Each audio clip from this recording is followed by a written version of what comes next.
మహాగణుడును రక్షకుడైన యేసుక్రీస్తు అత్యున్నతమైన నామంలో ప్రేమధార టీవీ వీక్షకులందరికీ శుభములు తెలియజేస్తున్నాం.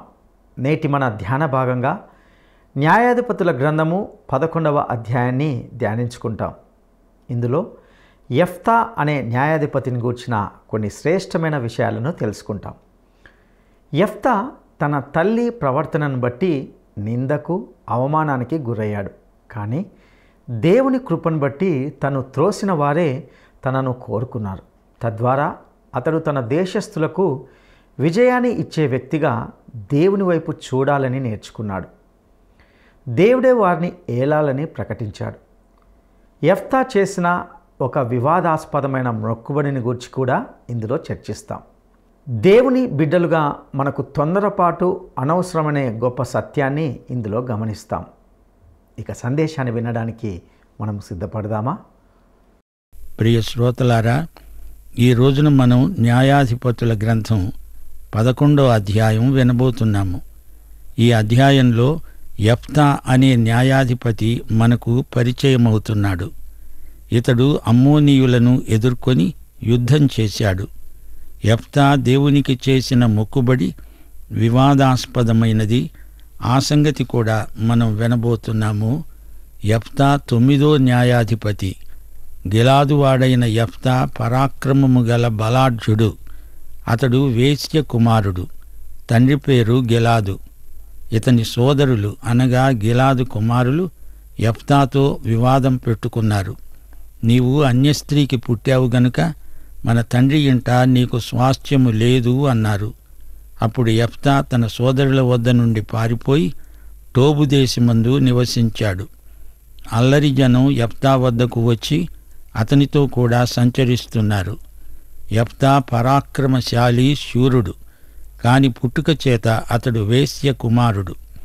ఇదే ముద్ర అతని మీద పడి ఉన్నది. గిలాదు భార్య అన్యురాలు. ఆమె ఇష్మాయేలు జాతికి చెందినది. యెఫ్తా ఎంత గొప్ప బలాఢ్యుడైనా ప్రతి ఒక్కడు అతని పుట్టుకను గురించి మాట్లాడతాడు, వేలు పెట్టి చూపుతాడు. యెఫ్తా బహిష్కరింపబడినవాడు. ద్వితీయోపదేశకాండం 23వ అధ్యాయం 2వ వచనం ప్రకారం వేశ్యాపుత్రుడు యెహోవా సమాజము నుండి వెలివేయబడతాడు. అతని పుట్టుక ఎలాంటిదైనా అతడు దేవుని గుర్తింపు పొందాడు. యెఫ్తా తన సోదరుల మధ్య నుండి పారిపోయాడు. అతనితో పాటు కొంతమంది జనం వెళ్ళిపోయారు. నాయకుడు కావడానికి యెఫ్తాకు 3 అభ్యంతరాలున్నాయి. అతడు వేశ్యాపుత్రుడు, బహిష్కరింపబడినవాడు, పైగా అల్లరి జనాన్ని పోగు చేసుకొని తిరుగుతున్నాడు. అయినా దేవుడు యెఫ్తాను ఏర్పరచుకున్నాడు. దేవుడు చేపట్టిన నాయకులు మొదట్లో ఎంతో అవమానానికి గురి అయిన వారే. మోషే, దావీదు మొదలైన వారికి ఆరంభంలో ఎంతో పరాభవం కలిగింది. యేసు ప్రభువును కూడా ఎంతో అవమానపరిచారు. ఆయన తృణీకరింపబడినవాడు. ఇల్లు కట్టేవారు తృణీకరించిన రాయే మూలకు తలరాయి అయింది. ఈయన మాకు వద్దు, ఈయన మా రాజు కాడు అని శత్రువులు నిరాకరించినప్పటికీ దేవుడు యేసు ప్రభువును ఎంతో హెచ్చించాడు. అన్ని నామములకు పైనామము ఆయనకివ్వబడింది. ప్రియ శ్రోతలారా, మీకొక మాట చెప్పాలి. లోకములో అందరూ దేవుని కుమారులు కారు. వారు తిరిగి జన్మించలేదు గనుక వారి పుట్టుక మంచిది కాదు. నీవు దేవుని కుమారుడవు, కుమార్తెవు కావాలంటే యేసుక్రీస్తునందు విశ్వాసముంచాలి. 4వ వచనం. కొంతకాలమైన తరువాత అమ్మోనీయులు ఇశ్రాయేలీయులతో యుద్ధం చేశారు. అప్పుడు గిలాదు పెద్దలు యెఫ్తాను తేవడానికి టోబు దేశానికి వెళ్ళారు.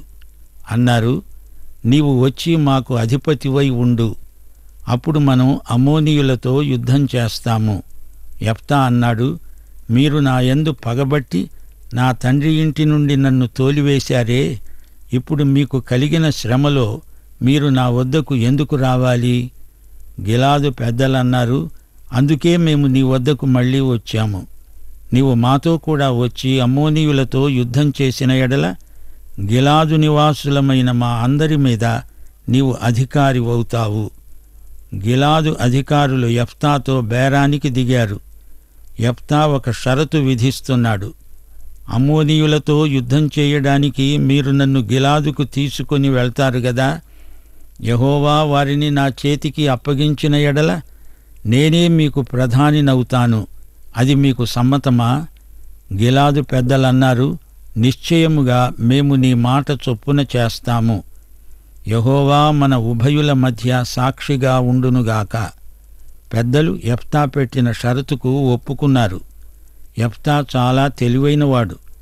గిలాదు పెద్దలకు గర్వభంగం కలిగించాడు. మొదట అతణ్ణి బహిష్కరించారు, ఇప్పుడతణ్ణి రమ్మని ప్రాధేయపడుతున్నారు. అంతటా యెఫ్తా నాయకుడుగా, సేనాపతిగా రంగప్రవేశం చేస్తున్నాడు. కాబట్టి యెఫ్తా గిలాదు పెద్దలతో కూడా పోయినప్పుడు జనులు తమకు ప్రధానిగా, అధిపతిగా అతణ్ణి నియమించారు. అప్పుడు యెఫ్తా మిస్పాలో యెహోవా సన్నిధిలో తన సంగతి అంతా వినిపించాడు. యెఫ్తా అమ్మోను రాజుకు కబురు పంపుతున్నాడు. నాకు నీకు మధ్య ఏమి జరిగిందని నీవు నా దేశం మీదికి యుద్ధానికి వచ్చావు? అమ్మోనీయుల రాజు అన్నాడు, ఇశ్రాయేలీయులు ఈజిప్టులో నుండి వచ్చినప్పుడు వారు అర్నోను మొదలుకొని యబ్బోకు వరకు, యొర్దాను వరకు నా దేశాన్ని ఆక్రమించుకున్నారు. అందుకే నేను వచ్చి ఉన్నాను. కాబట్టి మనము సమాధానంగా ఉండేటట్లు ఆ దేశాలను మరల మాకు అప్పగించు. చూచారా, అమ్మోనీయ రాజు ఇశ్రాయేలీయుల మీద అభాండం వేస్తున్నాడు. లేనిపోని అభియోగం వారి మీద మోపుతున్నాడు. యెఫ్తా అమ్మోను రాజు చెప్పే అబద్ధాన్ని ఖండిస్తున్నాడు. అమ్మోను రాజా, ఇశ్రాయేలీయులు మోయాబు దేశమును గాని అమ్మోనీయ దేశమును కాని ఆక్రమించుకోలేదు. ఇశ్రాయేలీయులు ఈజిప్టులో నుండి వస్తూ ఉండగా వారు ఎర్ర సముద్రము వరకు అరణ్యములో నడిచి కాదేషుకు వచ్చారు. అప్పుడు ఇశ్రాయేలీయులు ఎదోము రాజుకు రాయబారం పంపారు. తన దేశం గుండా పోవటానికి ఎదోము రాజు వారికి సెలవు ఇవ్వనన్నాడు. అలాగే మోయాబు రాజు కూడా సెలవియ్యలేదు. అప్పుడు ఇశ్రాయేలీయులు కాదేషులో ఉన్నారు. తరువాత వారు అరణ్య ప్రయాణం చేస్తూ ఎదోము, మోయాబు దేశాల చుట్టూ తిరిగి మోయాబునకు తూర్పు దిక్కున కనాను దేశమందు ప్రవేశించి అర్నోను అద్దరిని దిగారు. వారు మోయాబు సరిహద్దుల్లోనికి పోలేదు. అర్నోను మోయాబునకు సరిహద్దు గదా. ఇశ్రాయేలీయులు సీహోనుకు కూడా కబురు పంపి అతని దేశము గుండా వెళ్లడానికి సెలవిమ్మని మనవి చేశారు. సీహోను ఇశ్రాయేలీయులను నమ్మలేదు. వారిని తన దేశములో నుండి వెళ్ళనీయలేదు. అతడు యాహసులో ఇశ్రాయేలీయులతో యుద్ధం చేశాడు. సీహోను అతని సమస్త జనము ఇశ్రాయేలీయుల చేతికి చిక్కారు. వారు ఆ జనాన్ని హతం చేశారు. ఆ తరువాత అమోరీయుల దేశమంతా ఇశ్రాయేలీయులు స్వాధీనపరుచుకున్నారు.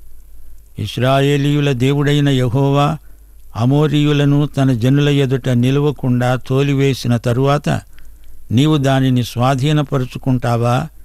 స్వాధీనపరుచుకోవడానికి కెమోషు అనే నీ దేవత నీకు ఇచ్చిన దానిని నీవు అనుభవిస్తున్నావు గదా. మా దేవుడైన యెహోవా మా ఎదటి నుండి ఎవరిని తోలివేస్తాడో వారి స్వాస్థ్యమును మేము స్వాధీనపరుచుకుంటాము. మోయాబు రాజైన బాలాకు కంటే నీవు ఏమాత్రమూ అధికుడవు కావు గదా. అతడు ఇశ్రాయేలీయులతో ఎప్పుడైనా కలహించాడా? లేదే. ఎప్పుడైనా వారితో యుద్ధం చేశాడా? 300 సంవత్సరాల నుండి ఇశ్రాయేలీయులు హెష్బోను, అరోయేరు, అర్నోను పట్టణాలలో, వాటి శివారు గ్రామాలలో నివసిస్తున్నారే. ఇంతవరకు నీవు వాటిని ఎందుకు పట్టుకోలేదు? నీవు నా ఎడల దోషం చేస్తున్నావు. నేను నీ ఎడల తప్పు చేయలేదు గాని నీవు నా మీదికి యుద్ధానికి రావడం వలన నా ఎడల నీవు నేరస్తుడివవుతున్నావు. న్యాయాధిపతి అయిన యెహోవా నేడు ఇశ్రాయేలీయులకు, అమ్మోనీయులకు న్యాయము తీర్చునుగాక. ఇంత చెప్పినా అమ్మోనీయ రాజు యెఫ్తా మాటలకు ఒప్పుకోలేదు. యెఫ్తా జరిగిందంతా స్పష్టంగా వివరించాడు. ఇశ్రాయేలీయులు దురాక్రమణ చేయలేదు. యెహోవా ఆ ప్రాంతాన్ని తమకు అప్పగించాడు. అమ్మోనీయులు ఇశ్రాయేలును నాశనం చెయ్యాలని అనవసరంగా యుద్ధం ప్రకటించారు. నాటి నుండి నేటి వరకు ఇశ్రాయేలు ఇలాంటి పరిస్థితులనే ఎదుర్కోవలసి వస్తున్నది. అమ్మోను రాజు యెఫ్తా మాటలు పెడచెవిన పెట్టాడు. యెఫ్తా యుద్ధానికి సిద్ధమయ్యాడు. యెఫ్తా చాలా కాలం పరాయి దేశంలో తలదాచుకొని ఈ రోజున సేనాపతిగా యుద్ధాన్ని నడిపిస్తున్నాడు. యెఫ్తా ఉద్రేకంతో నిండిపోయి ఉన్నాడు. యెఫ్తా అన్యుల మధ్య నుండి వచ్చినవాడు. అయితే కొంతవరకు యెహోవాను ఎరుగును. యెఫ్తా మొక్కుబడి చెల్లించాలని దేవుడు కోరలేదు. కాని యెఫ్తా తన అన్య సాంప్రదాయం చేత ప్రభావితుడై తొందరపడి యెహోవాకు మొక్కుకున్నాడు. ఏమి జరిగిందో వినండి. యెహోవా నా కాపరి, నాకు లేమి కలుగదు, నాకు లేమి కలుగదు. యెహోవా నా కాపరి, నాకు లేమి కలుగదు, నాకు లేమి కలుగదు.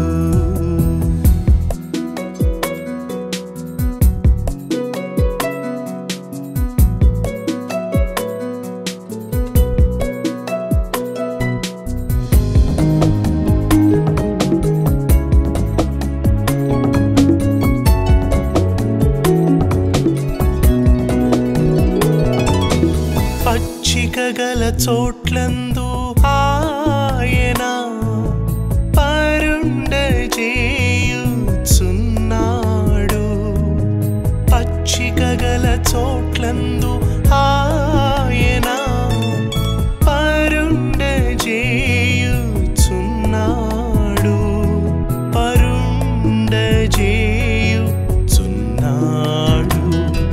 పరుండజేయుచున్నాడు.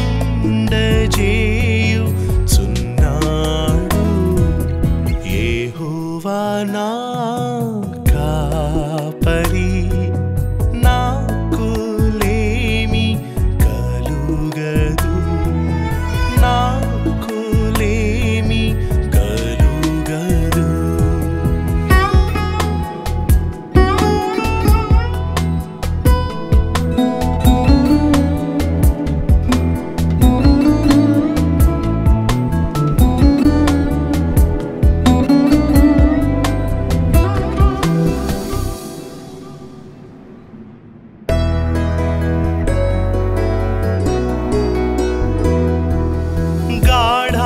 గాఢాంధకారపు లోయలో నేను సంచరించినను, గాఢాంధకారపు లోయలో నేను సంచరించినను, నేను సంచరించినను, నేను సంచరించినను. యెహోవా నా కాపరి, నాకు లేమి కలుగదు, నాకు లేమి కలుగదు.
కాలమంతయు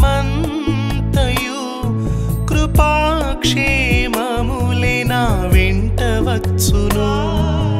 నా జీవిత కాలమంతయు కృపాక్షేమములే నా వెంట వచ్చును. కృపాక్షేమములే నా వెంట వచ్చును. కృపాక్షేమములే నా వెంట వచ్చును. యెహోవా నా కాపరి, నాకు లేమి కలుగదు. నాకు లేమి కలుగదు.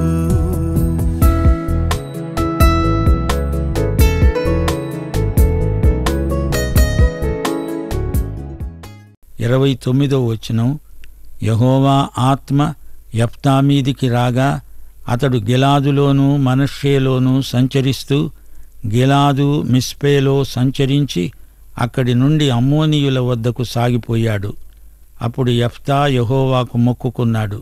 ఎట్లనగా, నీవు నా చేతికి అమ్మోనీయులను నిశ్చయముగా అప్పగించిన ఎడల నేను అమ్మోనీయుల వద్ద నుండి క్షేమముగా తిరిగి వచ్చినప్పుడు నాకు ఎదురుగా నా ఇంటి ద్వారము నుండి బయలుదేరి వచ్చున్నదేదో అది నీకు ప్రతిష్ఠితమవుతుంది.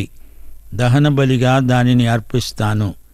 అప్పుడు యెఫ్తా యుద్ధము చేయడానికి వారి వద్దకు సాగిపోయినప్పుడు యెహోవా అతని చేతికి వారిని అప్పగించాడు. అరోయేరు మొదలుకొని మిన్నీతు వరకు, ఆబెల్ కెరామీము వరకు 20 పట్టణముల వారిని నిశ్శేషముగా హతం చేశాడు. అమోనీయులు ఇశ్రాయేలీయుల ఎదుట నిలవకుండా అణచివేయబడ్డారు. దేవుడు యెఫ్తాకు తోడై ఉన్నాడు. శత్రువులను ఎలాగైనా అతని చేతికి అప్పగిస్తాడు. అతడు యెహోవాకు మొక్కుబడి చేయవలసిన అవసరం లేదు. దేవుడు చెప్పలేదు.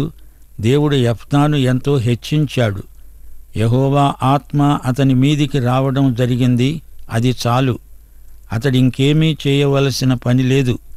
యెఫ్తా ఎందుకు అలాంటి మొక్కుబడి దురుసుగా చేశాడు?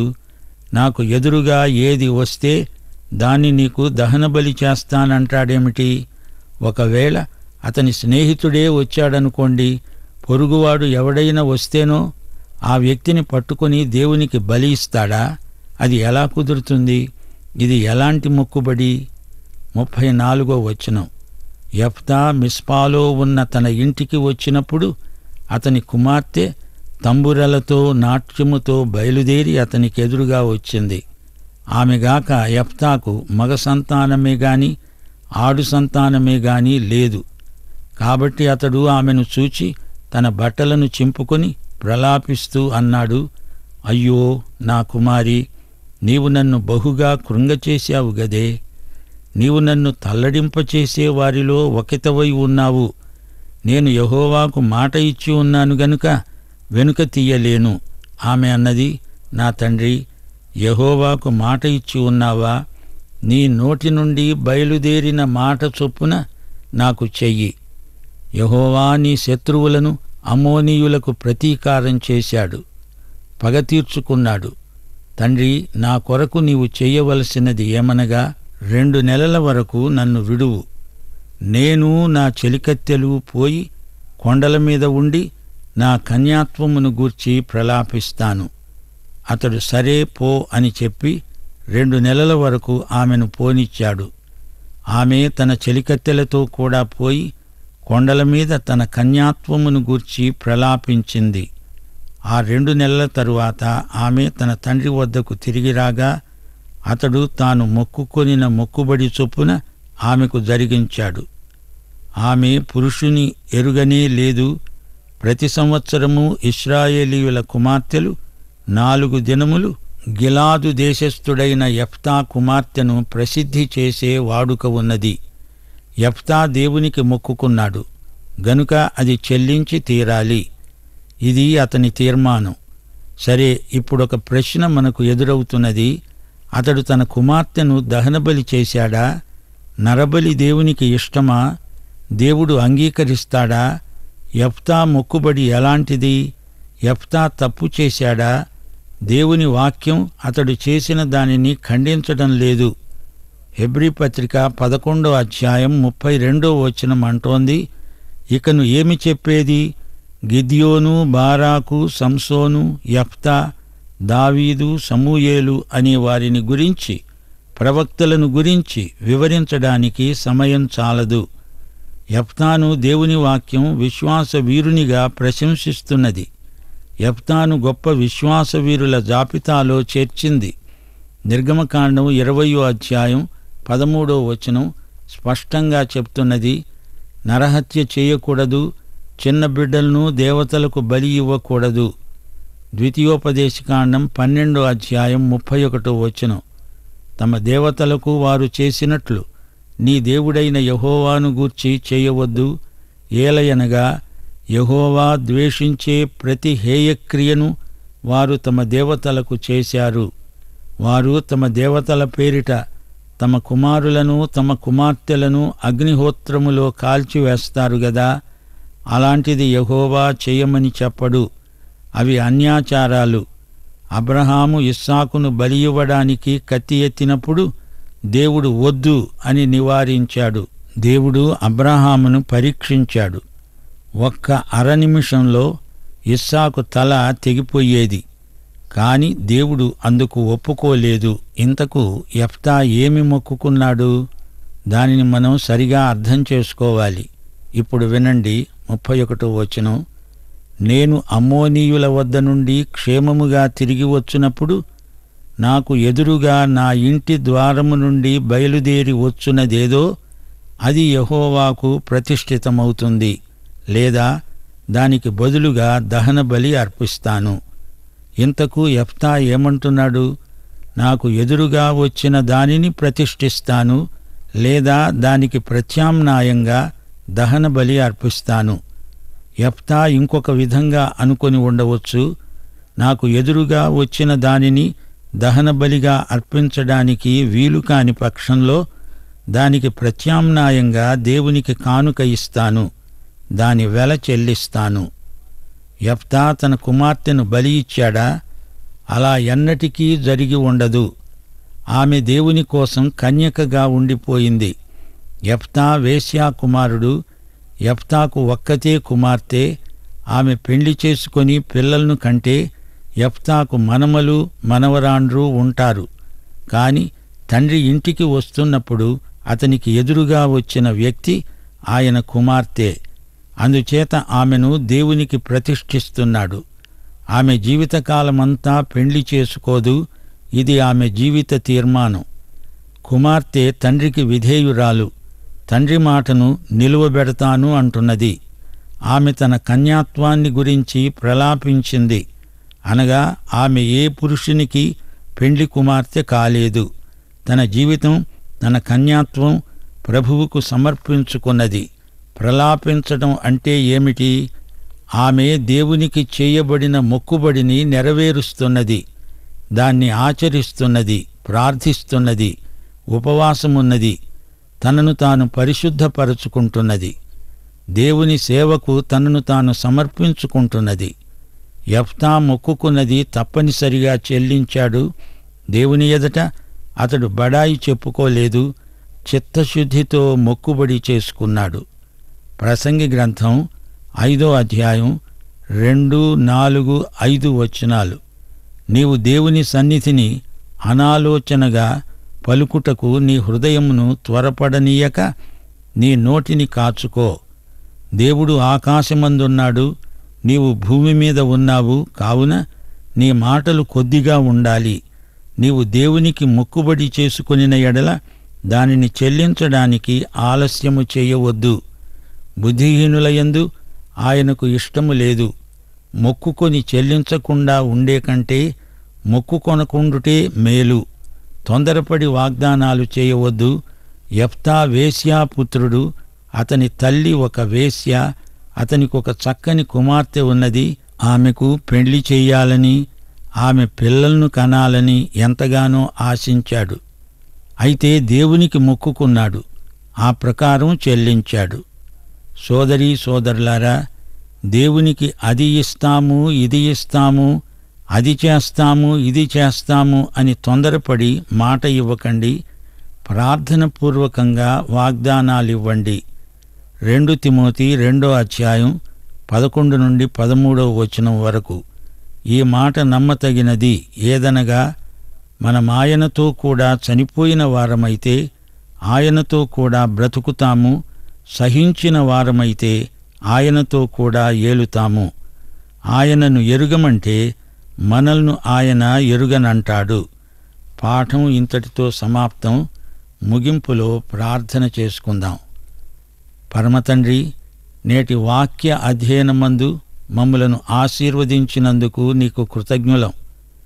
న్యాయాధిపతుల గ్రంథంలో మేము నేర్చుకున్న సత్యాలను మా ఆత్మల నిమిత్తమై ఆశీర్వదించండి. నీవు వాడుకున్న మనుష్యులు నీ చిత్తము నెరవేర్పునకు సాధనములు. సాధనము యొక్క స్వంత ఘనత ఏమీ లేదు, నీ చేత వాడబడడమే దాని ఘనత. ఈ పాఠమును మా ఆత్మల కొరకై ఆశీర్వదించుమని, మహిమ పొందుమని, విత్తబడిన వాక్య సత్యాలను సైతాను దొంగిలించకుండా అరికట్టుమని, మా శ్రోతల ఆధ్యాత్మిక ఎదుగుదల కోసమై ప్రార్థిస్తూ యేసుక్రీస్తు వారి శుభనామమున వేడుకుంటున్నాము తండ్రి. ఆమేన్.